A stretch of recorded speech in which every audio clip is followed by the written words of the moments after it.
Vous êtes ici à l'école publique communale de Mwananzoko. Si certaines classes sont cadenassées à cause de la grève qui sévit avec acuité sur toute l'étendue du territoire national, ce n'est pas le cas dans celle-ci qui prépare son examen de fin d'année. Les élèves sont préparés psychologiquement. Ce qu'il faut peut-être dire, c'est que ces élèves ont appris peut-être plus de 9 mois maintenant, parce que lorsqu'il y a eu grève, nous ne sommes pas rentrés en grève.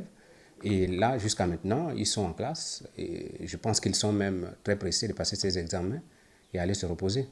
Reconnaissant le bien fondé de la manifestation de ses collègues, le directeur de cette école les appelle quand même à mettre de l'eau dans leur vin. Ces enfants sont d'abord nos enfants. C'est vrai que ce que nous revendiquons, ce sont des choses qui sont réelles, ce sont des situations qui sont fondées, mais à un moment donné, nous devons mettre de l'eau dans notre vin et penser d'abord à l'avenir de ces jeunes enfants qui sont laissés à eux-mêmes, parce qu'il faut les voir dans la rue, que ce soit ceux du primaire ou ceux du lycée.